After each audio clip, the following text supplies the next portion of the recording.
Chapter 21. Dorothy's Magic Belt. Dorothy passed several very happy weeks in the Land of Oz as the guest of the royal Ozma, who delighted to please and interest the little Kansas girl. Many new acquaintances were formed and many old ones renewed, and wherever she went Dorothy found herself among friends.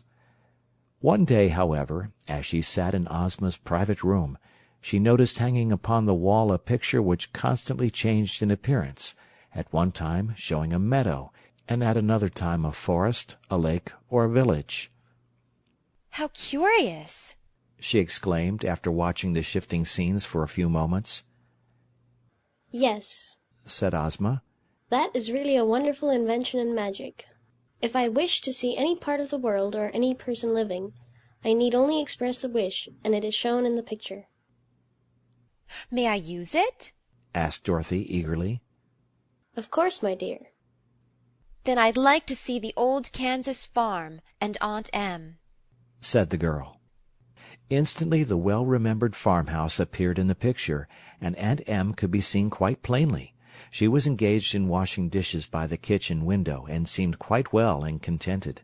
The hired men and the teams were in the harvest fields behind the house, and the corn and wheat seemed to the child to be in prime condition. On the side porch Dorothy's pet dog, Toto, was lying fast asleep in the sun, and to her surprise old Speckles was running around with a brood of 12 new chickens trailing after her. "Oh, everything seems all right at home," said Dorothy with a sigh of relief. "Now I wonder what Uncle Henry is doing." The scene in the picture at once shifted to Australia, where, in a pleasant room in Sydney, Uncle Henry was seated in an easy-chair, solemnly smoking his briar pipe.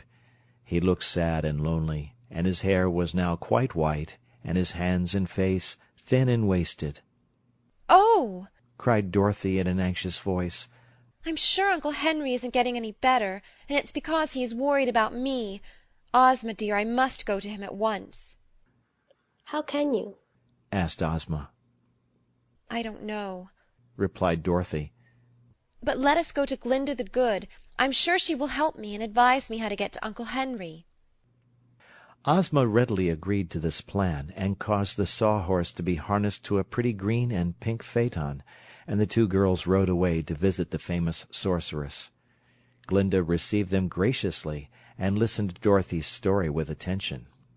"I have the magic belt, you know," said the little girl. "If I buckled it around my waist and commanded it to take me to Uncle Henry, wouldn't it do it?" "I think so," replied Glinda with a smile.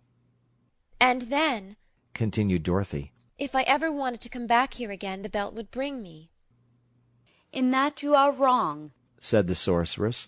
The belt has magical powers only while it is in some fairy country, such as the Land of Oz or the Land of Ev. Indeed, my little friend, were you to wear it and wish yourself in Australia with your uncle, the wish would doubtless be fulfilled because it was made in fairyland.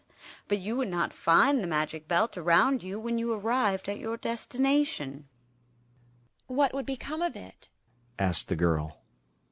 "It would be lost, as were your silver shoes when you visited Oz before, and no one would ever see it again.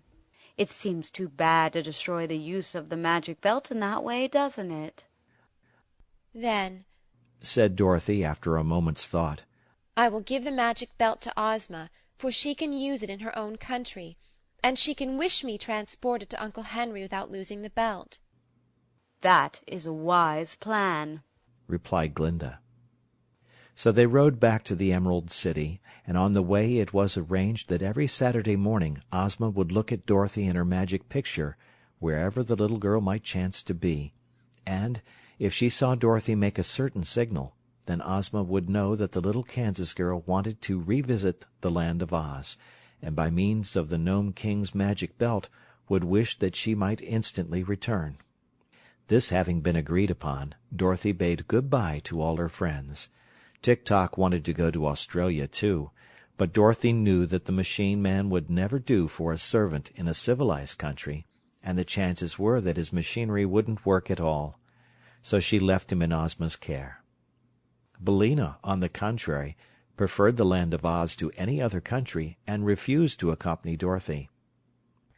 The bugs and ants that I find here are the finest flavored in the world," declared the yellow hen.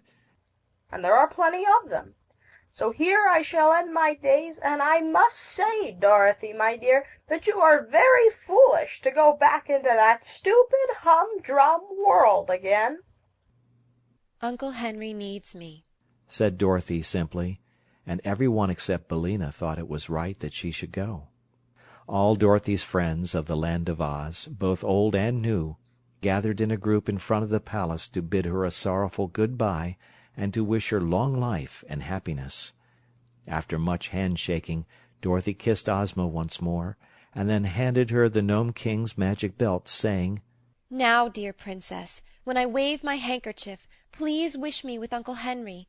I'm awfully sorry to leave you, and the Scarecrow, and the Tin Woodman, and the Cowardly Lion, and Tik-Tok, and everybody. But I do want my Uncle Henry. So good-bye, all of you." Then the little girl stood on one of the big emeralds which decorated the courtyard, and after looking once again at each of her friends, waved her handkerchief. "No," said Dorothy. "I wasn't drowned at all. And I've come to nurse you and take care of you, Uncle Henry, and you must promise to get well as soon as possible." Uncle Henry smiled and cuddled his little niece close in his lap. "I'm better already, my darling," said he. End of chapter 21. This is the end of Ozma of Oz by L. Frank Baum. Thank you for listening.